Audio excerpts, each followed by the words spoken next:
tenés que elevarle demasiado el costo de ser un criminal. Y elevarle el costo de ser un criminal significa usar la fuerza bruta contra esa gente, reducirla a la nada. Así nomás. Y la gente aprueba esto. ¿Usted qué opina del presidente de El Salvador, Nayib Bukele? Uy, papá. Beso para él. Lo amamos, lo amamos. Qué bonito. ¡Lo reamamos! ¡Es un gran presidente! Lo es, ¿verdad? Sí.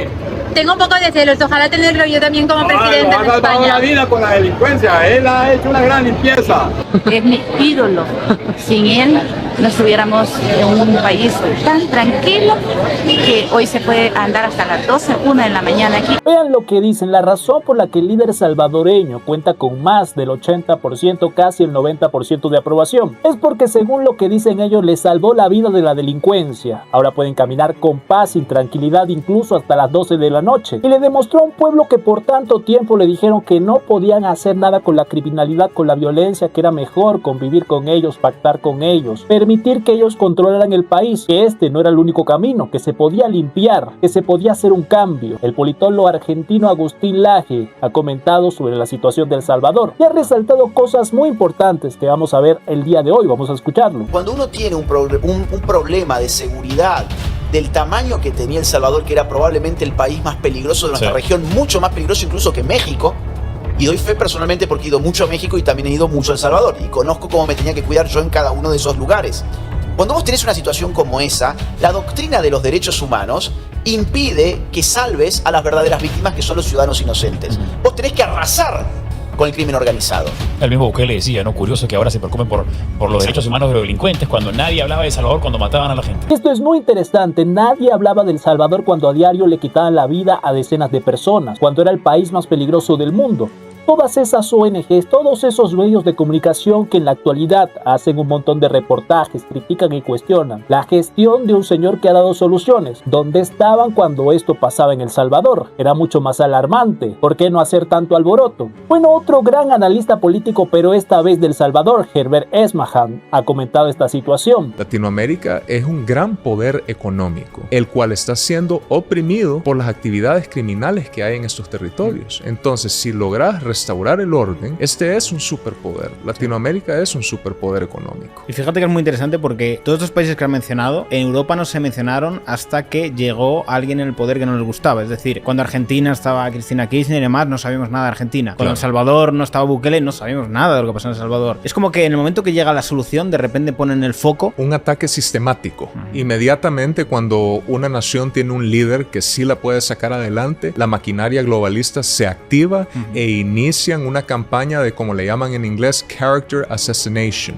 Buscan arruinar la imagen, desacreditar a los gobiernos que tienen el potencial de restaurar el orden. Díganme ustedes, señoras y señores, si esto no es lo que han sentido que ha ocurrido en El Salvador. A pesar de los resultados, a pesar de que casi el 90% de la población respalde lo que está pasando y cómo ha cambiado su país, la maquinaria globalista hace una campaña en contra del líder salvadoreño. Pero esto no se queda allí. Esta misma campaña ha sido contra todos aquellos que representan un poco del estilo de Bukele, que tienen esa decisión de que sí se pueden conseguir soluciones para su pueblo, que no sea lo mismo de siempre. Muchos de estos políticos que vienen de afuera, bueno, con la llegada de líderes como Bukele, como Milei, incluso como Donald Trump, señores que vienen de fuera de la política, que han tenido éxito por su trabajo y que plantean soluciones reales, no politiquería, no solo discursos. Ha habido una campaña increíble en contra de ellos. Recordemos que lo más importante aquí es que esa campaña no le interesa los resultados, no le interesa que se mejore. Lo que les interesa es frenar ese ejemplo que están dando estos gobiernos. En el caso de Bukele demostró claramente que sí, a pesar de que por tanto tiempo nos han dicho que a los criminales no hay que enfrentarlos, que hay que convivir con ellos, que mejor les damos abrazos, ellos son muy poderosos. Bukele demostró que eso no era tan así, que se podía revertir esa situación y lo demostró. Tenés que elevarle demasiado el costo de ser un criminal. Y elevarle el costo de ser un criminal significa usar la fuerza bruta contra esa gente, reducirla a la nada.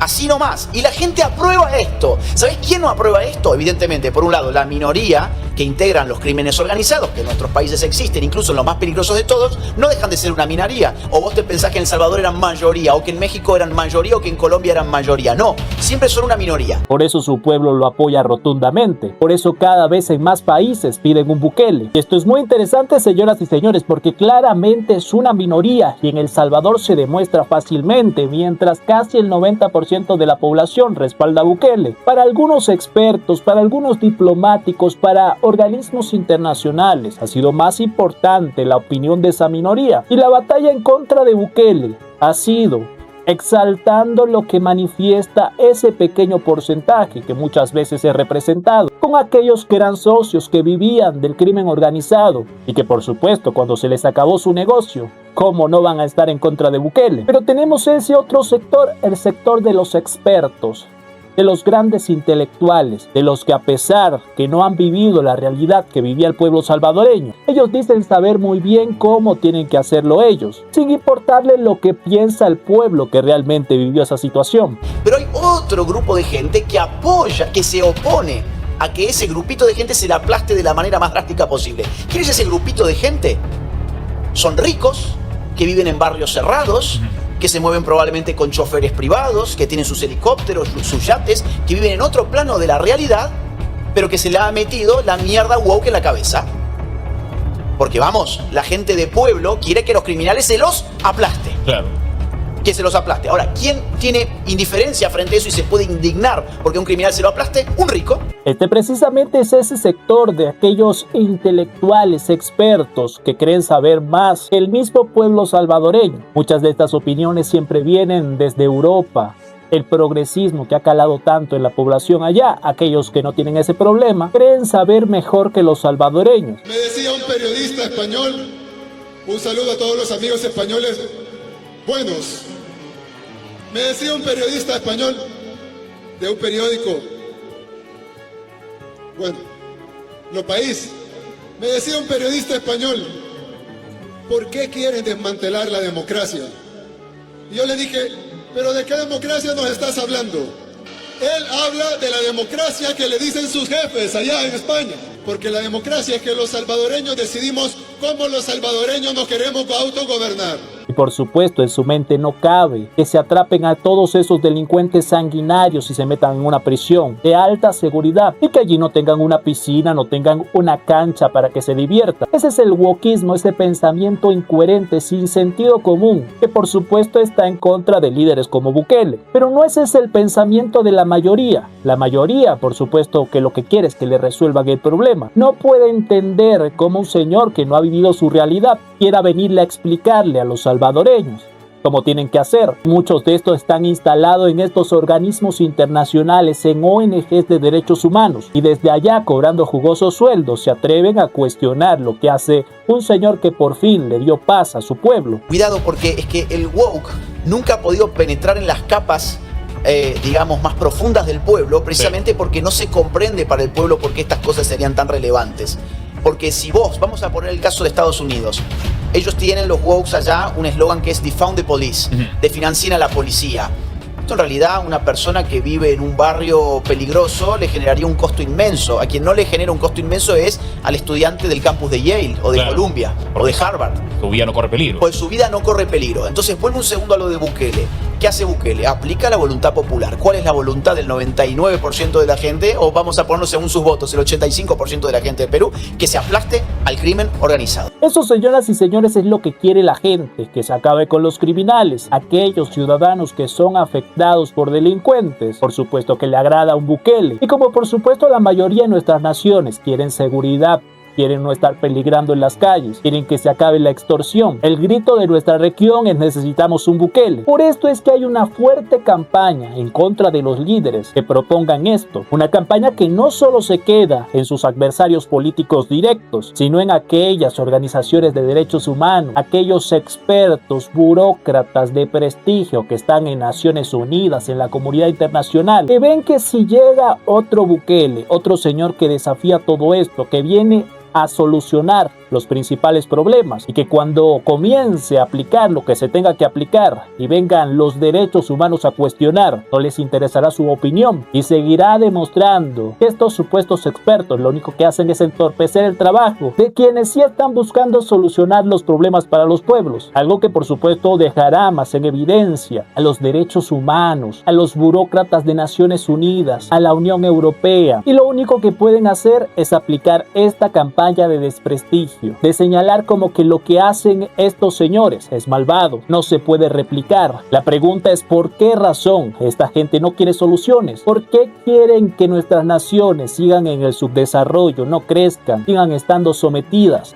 La razón que las organizaciones internacionales se oponen al bienestar de la población salvadoreña es porque muchas de estas organizaciones se beneficiaban del mal, de forma indirecta o de forma directa. Muchos se beneficiaban del sufrimiento de los salvadoreños.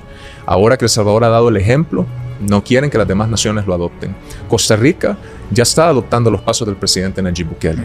En Sudamérica también vemos líderes como el presidente Milei en Argentina, el presidente Kast en Chile, que también están tomando decisiones fuertes contra el crimen. Y es necesario que toda la región, que toda Latinoamérica haga esto, porque Latinoamérica tiene un gran potencial. Latinoamérica es un gran poder económico, el cual está siendo oprimido por las actividades criminales que hay en estos territorios. Entonces, si logras restaurar el orden, este es un superpoder. Latinoamérica es un superpoder económico. Y fíjate que es muy interesante porque todos estos países que han mencionado, en Europa no se mencionaron hasta que llegó alguien en el poder que no les gustaba. Es decir, cuando Argentina estaba Cristina Kirchner y demás, no sabíamos nada de Argentina. Cuando El Salvador no estaba Bukele, no sabíamos nada de lo que pasó en El Salvador.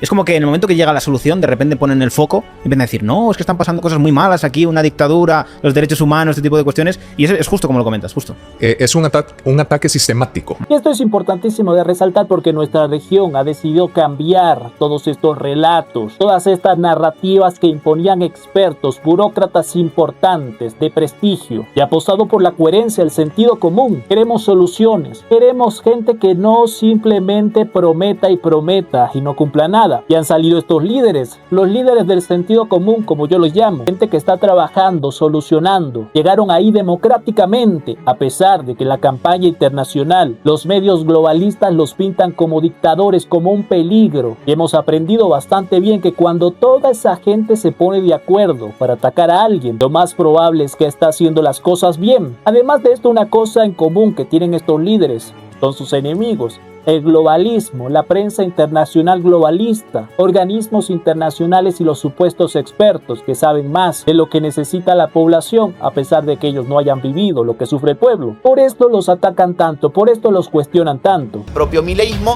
se enfrenta al globalismo, al mismo globalismo que se enfrenta a Bukele, que lo acusa de violentar los derechos humanos, es el mismo globalismo que le acusa a Milei de querer violentar los derechos humanos por los mismos. Incluso podríamos decir que los están saboteando directamente. Hemos vivido el lamentable episodio de un fraude electoral, otro de estos candidatos que prometía bastante al estilo Bukele, desafiando a los organismos internacionales de derechos humanos, un empresario que venía de fuera de la política y que venía a trabajar, fue saboteado en las elecciones de Perú, el candidato Rafael López Aliaga, un señor que tenía como referente a Milei, a Bukele, a Donald Trump, que pretendía ponerse a trabajar siguiendo su ejemplo, siguiendo sus pasos. Me hace acordar al tipo de medidas categóricas contra el crimen organizado, solo que vos le añadís un componente fundamental y es el crimen organizado de la casta política.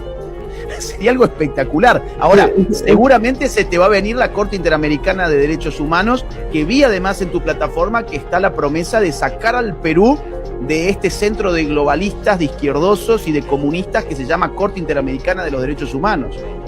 Es que mira, para diciembre de este año estamos fuera. Me van a atacar, pero tienen poco tiempo para atacarme, o sea. Y en esto llegamos a un punto sumamente importante, como estos nuevos líderes que tienen como referente las políticas de Bukele, que vienen de afuera de la política, son outsiders y que tienen una nueva visión. Así como toda esta gente prestigiosa, todos estos burócratas ven como un inconveniente a Bukele y lo han demostrado por toda esta lucha que le han hecho. Así están viendo de inconveniente a estos nuevos candidatos. Y este es el caso de Rafael López Aliaga. Terminaron perjudicándolo para poner a un izquierdista que pasa a segunda vuelta, que se enfrenta ahora a una candidata, Keiko Fujimori, de los partidos tradicionales de derecha. Más de lo mismo, no ese cambio radical al estilo de estos líderes que ya mencionamos. Y hay otro líder de este estilo, Abelardo de la Espriella, liderando en las encuestas. Doctor Abelardo, ha habido outsiders, lo que en la política se llama outsiders, en Estados Unidos con el señor Trump, en Argentina con el señor Milei, en Italia, en donde usted vive parcialmente, con la señora Meloni. Usted, de todos estos outsiders, ¿con cuál se siente representado? A mí me gusta mucho el liderazgo, Néstor, del presidente Bukele en El Salvador.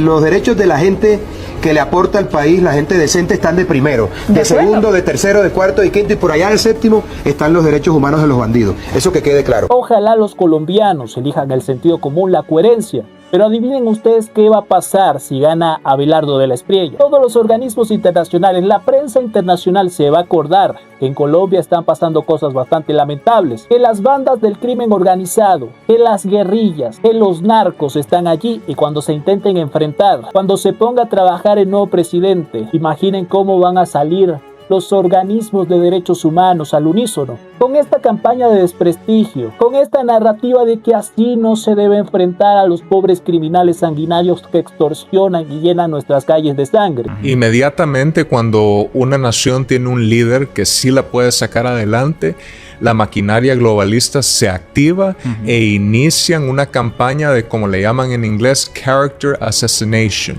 Buscan arruinar la imagen, desacreditar a los gobiernos que tienen el potencial de restaurar el orden, porque repito, se benefician del desorden, se benefician del mal.